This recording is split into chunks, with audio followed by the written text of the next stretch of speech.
ബെവ്കോ ഔട്ട്ലെറ്റുകളിൽ പരീക്ഷണാടിസ്ഥാനത്തിൽ നടപ്പാക്കിയ ഷിഫ്റ്റ് സമ്പ്രദായത്തിൽ മാറ്റം.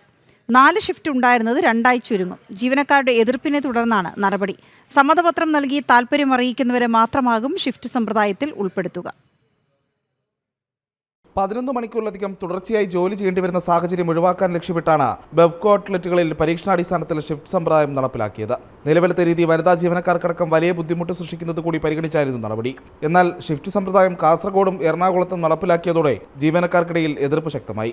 യൂണിയനുകൾ ഒരേപോലെ ഷിഫ്റ്റ് രീതി എതിർത്തു. ജോലി സമയം 8 മണിക്കൂറായി കുറയുന്നതോടെ അധിക സമയത്തിന് ലഭിച്ചിരുന്ന ബത്ത ഇല്ലാതാകുമെന്നതാണ് ജീവനക്കാരെയും യൂണിയനുകളെയും പ്രകോപിപ്പിച്ചത്. പിന്നാലെയാണ് സമ്മതപത്രം നൽകുന്നവർക്ക് ഷിഫ്റ്റ് ഏർപ്പെടുത്താനുള്ള തീരുമാനത്തിലേക്ക് ബെവ്കോ മാറിയത്. നേരത്തെ കൊണ്ടുവന്ന 4 ഷിഫ്റ്റ് സമ്പ്രദായം ഒഴിവാക്കി 2 ഷിഫ്റ്റുകളായി ചുരുക്കിയാണ് പുതിയ രീതി. തെരഞ്ഞെടുത്ത ഷോപ്പുകളിൽ രാവിലെ 10 മുതൽ 5 മണിവരെയും ഉച്ചയ്ക്ക് 2 മുതൽ 9 മണിവരെയുമാണ് പുതിയ ഷിഫ്റ്റുകൾ.